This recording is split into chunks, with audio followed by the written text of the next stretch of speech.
Have you ever signed up for something and you got really excited about it? You know, maybe a sweepstakes, maybe some kind of like new job or whatever, and it just doesn't turn out the way you planned? Yeah. Yeah? I signed up for this and look where I'm at now. Look at where you are now. Today we are talking about Revenge of the Savage Planet. Not 2. Just Revenge of the Savage Planet. What's the first one called? Journey to the Savage Planet. Yes. Okay. So this game came out May 8th, 2025. It's developed by Raccoon Logic Studios, available on pretty much all platforms right now. Also on Game Pass, which is very exciting. Yep. And in this game, this is a satirical sequel to Journey to the Savage Planet, which I had downloaded and never played, but I was very intrigued by it because I love the art style and everything. And I don't really honestly know if it's the same type of game. I imagine it is, just with more stuff, you know. But this game, players find themselves abandoned on a distant alien world after being laid off by the mega corporation Alta Interglobal. So, you know, signed up for something you thought was going to be good, and then all of a sudden they're like, screw you, we're going to leave you stranded on a planet. Yeah, they shoot you off into space, go find a planet, and you're in like hyper sleep status, and then like 2,000 years later, you wake up, and then, hey, you're fired. Yeah, another company bought out the company, and you're fired, and we don't want to ship everything back, so... yeah, it's too expensive. It's too expensive. Shipping's too expensive. So you're stuck out here. So you're stuck with limited resources and a burning desire for revenge, which is funny because your character doesn't talk, but, you know, obviously you're vengeful and everything. You must explore vibrant planets, uncover secrets, and upgrade your gear to find a way back to Earth and confront Alta Interglobal. Bad ball, mega corporation. So this game feels a lot like, how did you describe it? You had a comparison of this game. I think like the sense of humor and a little bit of the gunplay reminds me of Ratchet and Clank. Yeah. Just a little bit, like a light version of it. You know what I mean? Like it's not that in-depth and extreme, but it's still like, it's fun. The humor in it's fun. I'm trying to think of the other game I compared it to, and I can't remember. It's very simple. Yeah, but the world is very huge and very like you'll find yourself like because you don't just stay on one planet. You start off on one planet and then you like go out and look for upgrades, and once you get those upgrades, it'll help you expand out into the planet and find like other things to unlock and to discover and more weapons and stuff like that.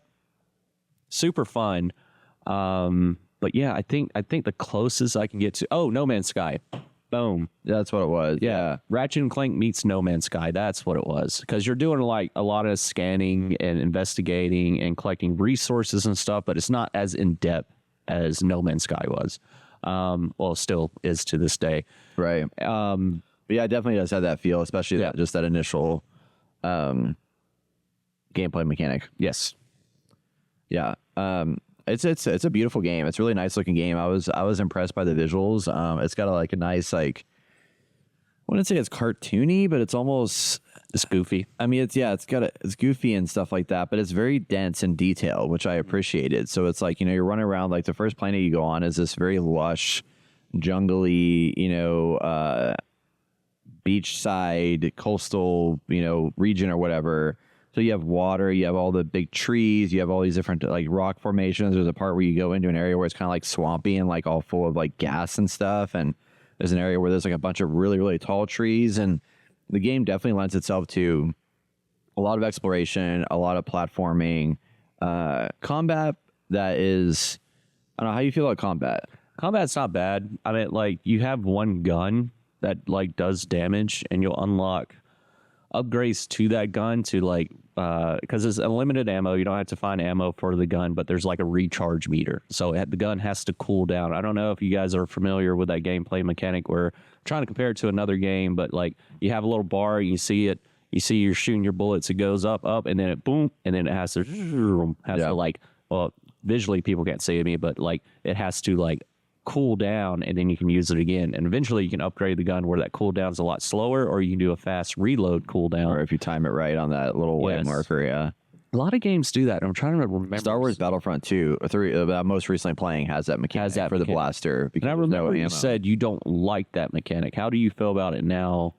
So I used to not like it, but I honestly am not bothered by it much anymore. I've gotten used to like how it operates. It was more just like frustration and like not being able to time things correctly. But in this, I like that there's like an upgrade ability where you can like reduce that window or increase that window of like, you know, of the perfect reload. There was some games that when it used to have that feature, it would just like, it was so frustrating because, you know, there was so much shit going on, like trying to like make sure you time your reload at just the right moment was annoying. But in here, it's like there's enough room to like kind of get away.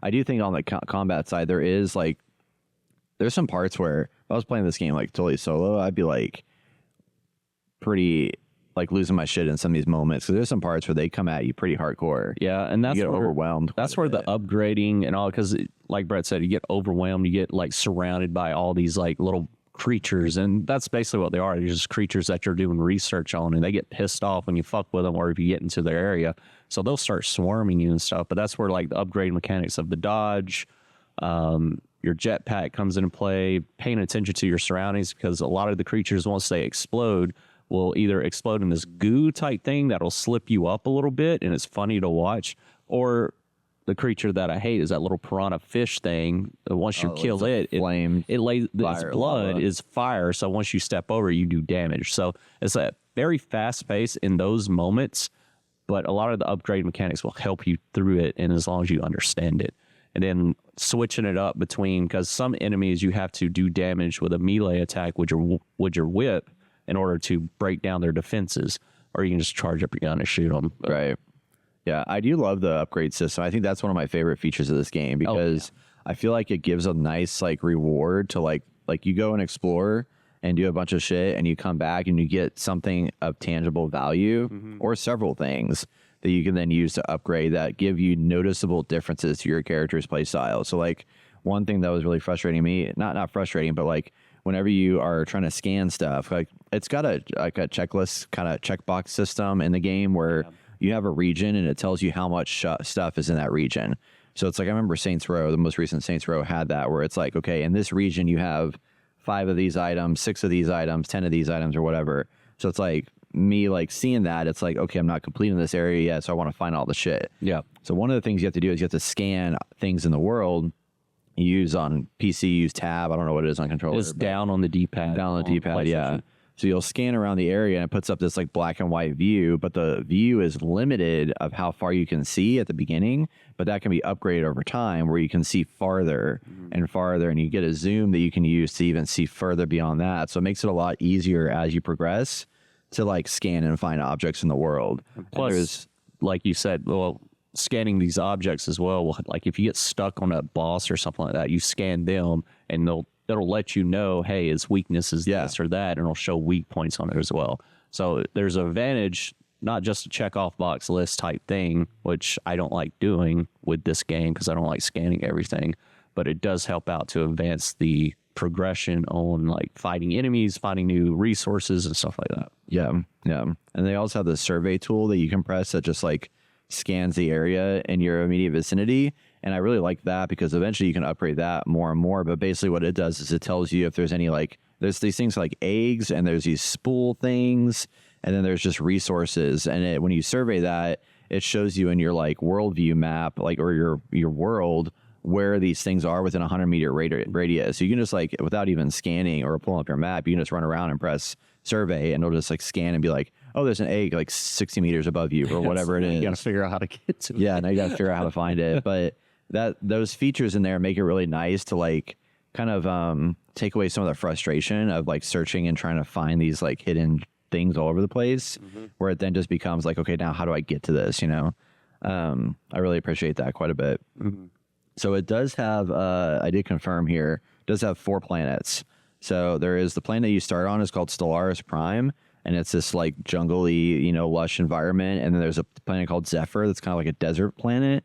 And there's one called Quasadron 9. Quasadron 9, yeah. Yeah, which I think that's probably the snow map. And there's like Quadron 6. 9. 9? X is 10. X is 10. Yeah. Then 11. No, it's IX is you subtract the X. Oh, okay. okay. XI would be 11. Numerals. Yeah, XI is 11, but IX is the big one and subtract, yeah.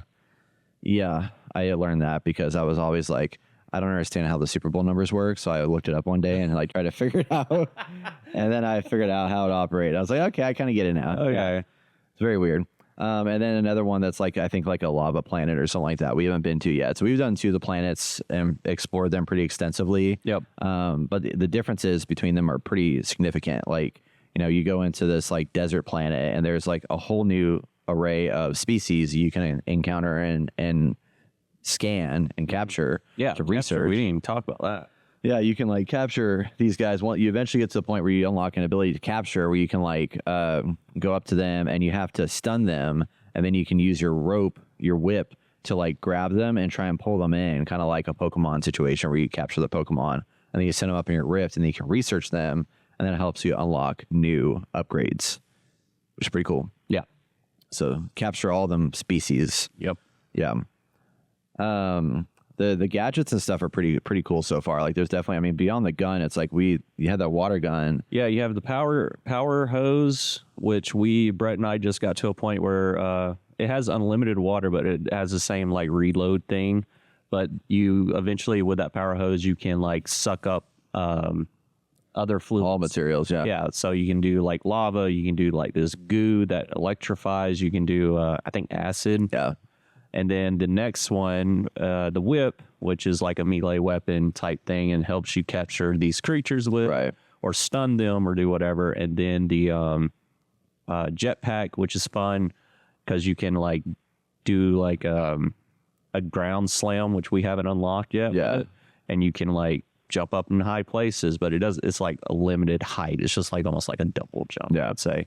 And then there's like a little reload on that. And then what I really want next is the paraglider with the drone. That looks sick. That looks sick and I kind of wish our drone would like help us fight a little bit, but I don't know if that's a thing in the game yet. So, and then there's other things. So in order to find like, cause your gear is like spread out because your rocket ship basically exploded and all your gear is like spread out onto these planets, you have to explore, find basically the blueprints for it, and then get the materials to craft that new weapon or upgrade to it.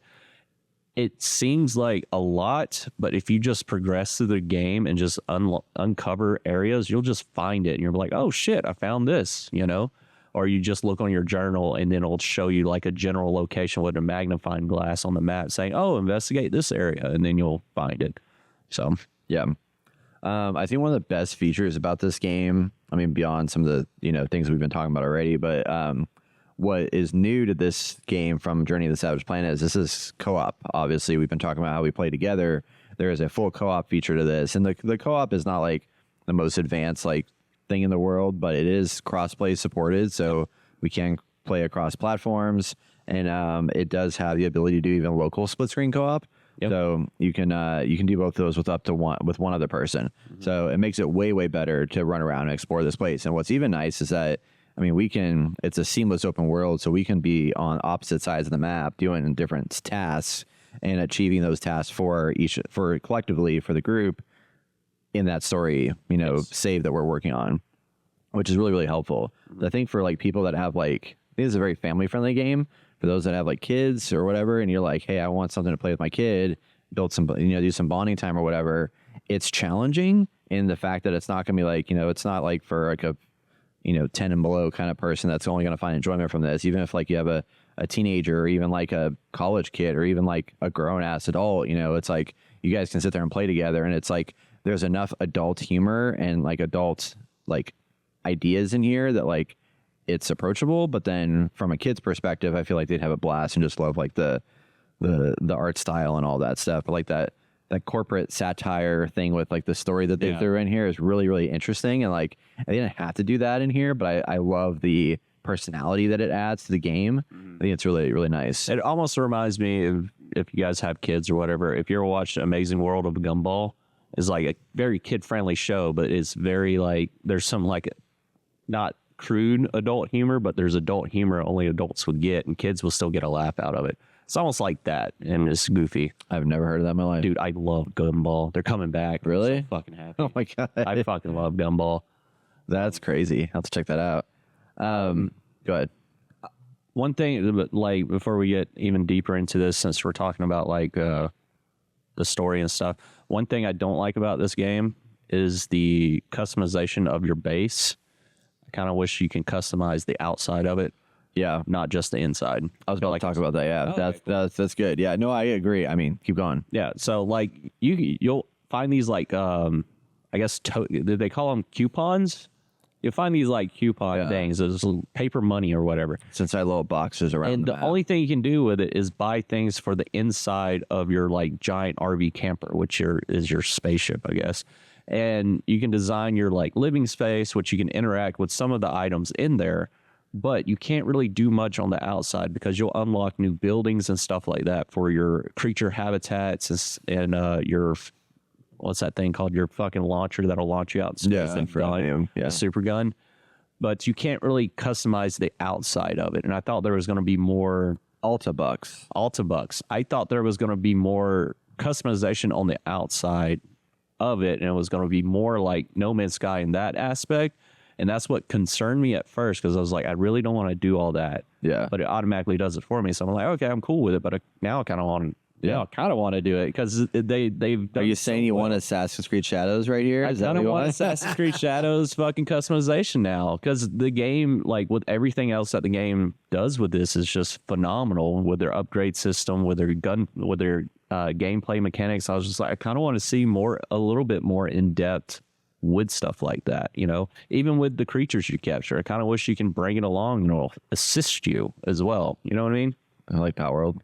And yeah, like Power World. And then the big thing is like this game is like, if you die, everything that you're carrying on you resource wise, your book bag drops and you have to go back for it, or have your other teammate go back for it to pick it up so you can keep all those resources. Kind of good. Because we haven't died yet. Yeah. But I've died on my single player thing. I was like, whoa, fuck, what do I do now? It just respawns you back at the RV camper, and then you have to, if you want that resource, you need to go grab it. Yeah. So. Yeah, the base building part, I agree. I think it would be cool. I mean, I think I'm like content with what they have in here, because there's so much like of the exploration that's like really, really cool and well polished. Like the base building is just like a nice to have. Like I honestly, when I download the game, I didn't realize that was even a feature in the game. And then I popped in, I was like, oh, that's a nice surprise. I can sit here and screw around with like building, and there's not a lot of options for that. So like you have this big, like you have a 2-story room of your area. One area is fixed, and like it just has like the common resources that you need. Like it has your teleporter, it has your outfit changer, it has your upgrade station, and it has a TV, and those are all set up in there, and those, like, you can't change that. But in the other room, you have like a big open room and then a second floor that's kind of can be like living quarters or whatever. So you have like, you know, big objects, like you have couches and things like that. There's a lot of resources for a kitchen, which I thought was interesting, but there's like, I couldn't find a flat screen TV. Like maybe it's in there, but I dug through the large appliances and all the different things. I have a little tiny TV I can set on top of the table. Oh, there wasn't like a giant ass TV, like a big ass TV. And I was like, okay, I have a dishwasher, I have a trash compactor, I have all this shit for my kitchen, but like, and I have all these like fun games. You can put like a pool table, you can put in like arcade and pinball machines and like all this stuff, but no television. I mean, maybe it's in there, and I swear to you, I dug through. I know it, like, some all of the things are still like locked. I don't know if it's going to come out later on. Yeah, maybe. But I mean, that's just like cosmetic stuff inside your own thing, which none of it does anything. No, can we talk about the cosmetic for your character? Oh yeah, fucking phenomenal. So cool, super cool. I'm running around in like a jacket and stuff, wearing cat ears, and just I love the color. I love the customization. They have Dave the Diver. Yeah, they have Dave the Diver. I love it. That's the first costume that Brett put on. It was just so funny because he has the whole gut and everything, the skinny legs.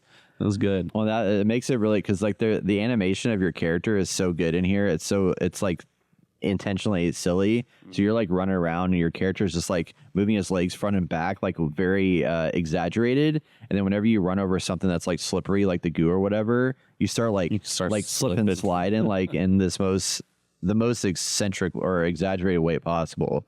And it's really just really clever, and that adding to that like cute personality, I guess, of the gameplay and everything. I'm honestly very impressed with this game. I don't know, let me see how much it costs. I think it's because you get both games on Steam for $60 or $50. Really? Yeah. which Yeah. that's like, I think on Steam, that's the only purchase you can make. I don't think you can just buy the game itself.